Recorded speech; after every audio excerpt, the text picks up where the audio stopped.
সবুজ পাতা ছাপিয়ে সোনালি রঙের ফুলে সেজেছে সোনালু গাছ। প্রতিটি গাছের গা থেকে যেন হলুদের ঝর্ণা নেমে এসেছে। প্রকৃতির অপরূপ সৌন্দর্যের ভাণ্ডার এই সোনালু ফুল গাছগুলো তার পাশ দিয়ে চলাচলকারী মোটরসাইকেল ও প্রাইভেট কার আরোহীদের দৃষ্টি আকর্ষণ করে।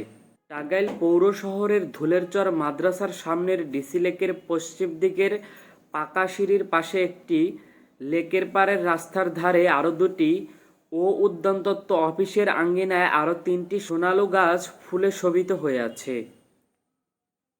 জানা গেছে সোনালু গাছ মাঝারি আকৃতির বৃক্ষ। এটি 8 থেকে 9 মিটার উঁচু হয়। হলুদ বরণ এ ফুল দেখতে যেমন আকর্ষণীয়, তেমনি আছে তার বাহারি নামও। পরিচিতি নামগুলো হলো সোনালু, সোনাইল, সোদাল, বান্দরলাঠি ইত্যাদি। বৈজ্ঞানিক নাম ক্যাসিয়া ফিস্টুলা, ইংরেজি নাম গোল্ডেন শাওয়ার ট্রি।